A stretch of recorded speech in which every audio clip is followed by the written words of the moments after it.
To be honest, I always tell people that it was just the family business. I'm just kind of following in the footsteps. In the 80s, I needed a job and I met a court reporter, and she took one look at me and said, yeah, this job's not for you. And so I decided I needed to prove her wrong. And I went to court reporting school, became a court reporter in, gosh, it was so long ago, I can't remember, 1990. And then I reported for many years. And then when I had my children, I was blessed to be able to take time off. So I took a big break, and I'd actually taught court reporting.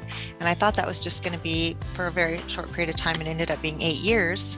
So by then my skills were so rusty, and digital reporting was starting. And I thought, wow, I want to see what this is all about. Partly to protect the reporting industry and my people, and see if this was a good product, and partly because I was too slow to do the machine. And it worked out great. I guess DR is obviously a bit different than steno, but my parents, I grew up with my dad starting off court reporting, and then later Veritext.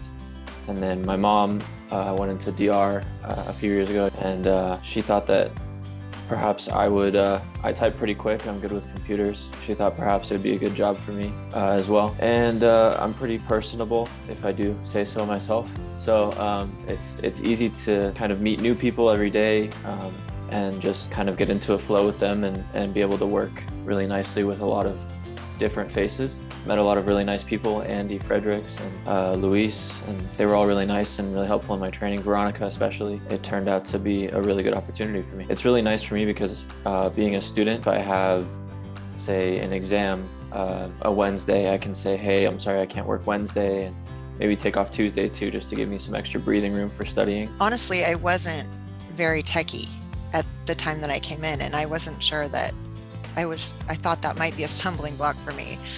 But the training team is amazing. The tech guys, they are awesome. So I do have a little issue where I want to type the whole job because I'm used to being a steno. So that was a little challenging for me. But I've learned so much about the audio and technical, how to fix technical difficulties and all that it's helped me in the rest of my life as well. But I just love that we do the best part of the job, and then I send it off and I get to go take another one. So that has been, I think, a really great part of the job. I think a lot of where I got my values of professionalism from came from my parents. Obviously, my mom has a very strong sense of needing to be professional, and my dad is he can be very intense sometimes when it comes to work ethic and professionalist values. And I think that they gave me a really, really good baseline for those things. I find that I really need to step up in order to show attorneys that I know what I'm doing, and for them to take me seriously. The people that become digital reporters come from many different walks of life. And I went to court reporting school for many years, and they actually taught us how to behave, and the codes of civil procedure, and the way that we relate with the attorneys through business practices and things like that. And so it is very important to me to share that with the new DRs. And when I have DRs sitting in with me, I love to talk about those kinds of things. You need to make sure that you're protecting your record, but in a very professional way, so that you're not stepping on anyone's toes. Working this job and also having her working this job, that's been one of the biggest blessings. From the get-go, I mean, she was helping me throughout all of my training, helping me keep motivation to continue through the training. And then when I started working, she was always there as well, and I could ask her questions, and we could kind of chat about how our jobs went, and we'd get on a break and be like, oh my gosh, it's so painful. And then we'd go back and feel a bit relieved, just because we were able to share some of the weight with someone else who can understand what we're going through.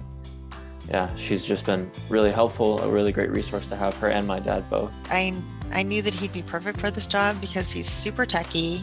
We go to him with all of our tech issues. We come out on a break and it's like, oh no, they're gonna go for 4 more hours. Oh my gosh. And like, we just you feel better because somebody understands.